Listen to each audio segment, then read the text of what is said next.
Hello everybody, I am Petty Officer Light and I'm here to help you become FMF qualified.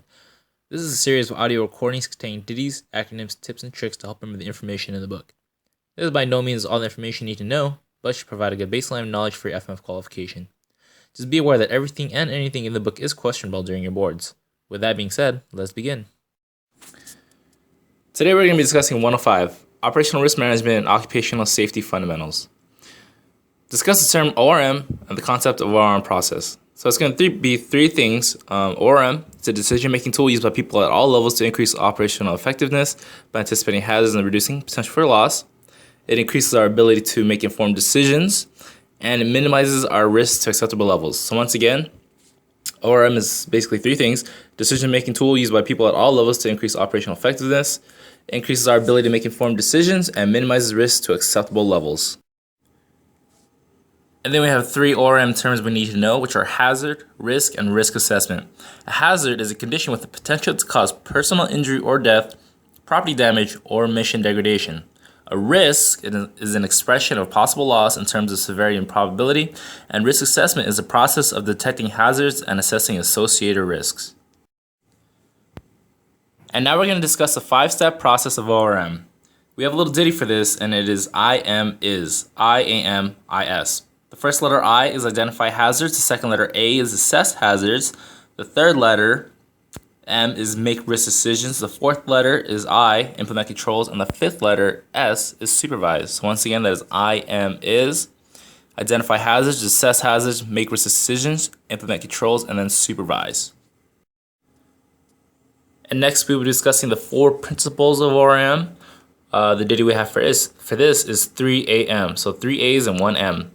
The first A is accept risk when benefits outweigh the cost. The second A is accept no unnecessary risk. The third A is anticipate and manage risk by planning, so that's 3 A's. And then M, which is make risk decisions at the right level. And now we're going to be discussing the requirements and examples of proper PPE. First, we have head protection. Anytime you're going to be working in an environment where there's a possibility of impact, penetration, and electrical shock, then we're going to have you wearing safety helmets. Anytime you work in an environment where anything could be flying and hit your head, please wear a safety helmet. Now we're going to be discussing hearing protection. When you have operations that generate noise levels greater than 84 dBA or 140 decibel peak sound pressure, you're going to have to wear hearing protection. If that dBA becomes 104 or higher, then you have to wear both an insert type and circumaural hearing protection. For foot protection, anytime you're going to be working in a foot hazardous environment or operation, it's encouraged, you're going to have to wear boots, and it's going to have proper toe protection.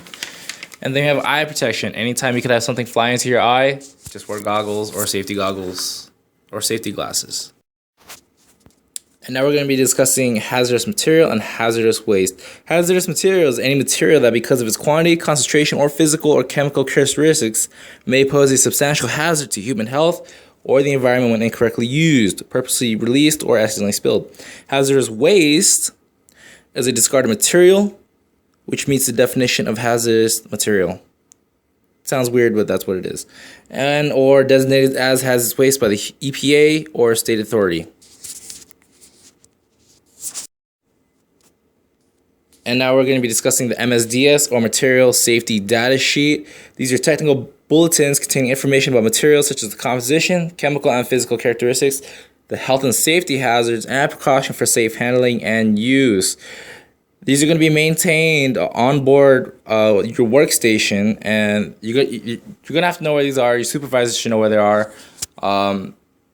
And for your board, if you have MSDSs in your clinic or BAS, know where they are, because they might ask you where the MSDS is located within your BAS. And that completes 105, and that is all. Thank you.